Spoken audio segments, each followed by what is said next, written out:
নিজেকে প্রতিষ্ঠিত করতে ৭ দিনের নবজাতককে ৯তলা ভবন থেকে ফেলে হত্যা করার অভিযোগ উঠেছে এক পাষণ্ড মায়ের বিরুদ্ধে।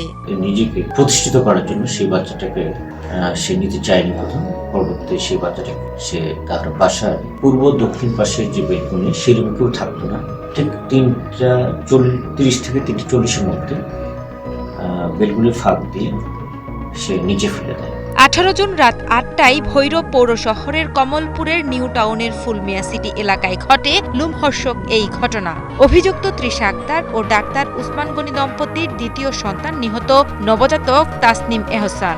নিহত শিশুর বাবা সেন্ট্রাল হাসপাতাল নামের একটি স্থানীয় হাসপাতালের মালিক ও ঢাকা মেডিকেল কলেজ হাসপাতালের সহকারী অধ্যাপক। স্থানীয় সূত্রে জানা যায়, ডাক্তার উসমান গনির দ্বিতীয় স্ত্রী তৃষা, তাদের পরিবারে বোরাক নামের ১.৫ বছরের একটি ছেলে সন্তান রয়েছে। তবে বেশ কিছুদিন যাবৎ তাদের পরিবারের কলহ লেগেই রয়েছে। প্রায় সময় তাদের বাসা থেকে চিৎকার চেঁচামেচির শব্দ শোনা যেত।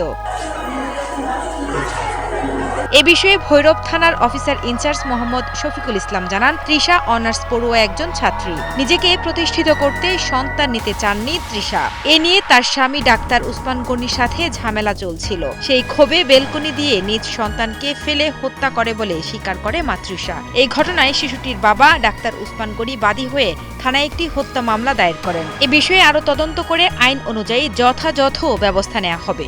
ওয়ার্কিং প্লেস বিল্ডিং এর নাম। এই বিল্ডিং এর 10 তলায় থাকতেন ডাক্তার মোহাম্মদ উসমান গনি। উনি সহকারী অধ্যাপক, ঢাকা মেডিকেল কলেজ হাসপাতাল, ঢাকা। ওনার দ্বিতীয় স্ত্রীর দ্বিতীয় সন্তান, তার নাম হচ্ছে তাসনিম উসমান রাখে। তার বয়স মাত্র 7 দিন। তো একই সাথে ডাক্তার সাহেব এবং তার স্ত্রী, দ্বিতীয় স্ত্রী তৃষা আক্তার এবং তাহার তৃষা আক্তারের বান্ধবী সুমাইয়া আক্তার এবং কাজের মেয়ে সুমাইয়া আক্তার শিলা ও মিম আক্তার একই রুমে তারা শুয়ে পড়ে। রাত্রে অনুমান ঠিক 4:05 সময় ডাক্তার সাহেবের স্ত্রী তৃষা আক্তারে কান্না জোরে ফোন থেকে বলেন যে আমার সন্তান খুঁজে পাওয়া যাচ্ছে না। বেলকুনি দিয়ে দেখতে পাই যে তার বাড়ির পিছনে ফাঁকা জায়গায় পড়ে আছে। পরবর্তীতে পুলিশ সংবাদের প্রেক্ষিতে ঘটনাস্থলে যায়।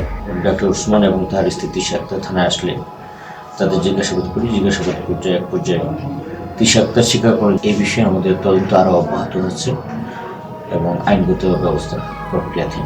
ওই তৃষারই স্বামী ডাক্তার উসমান এবং যে মৃত তারই বাবা, উনি আসামি অব্যাহত।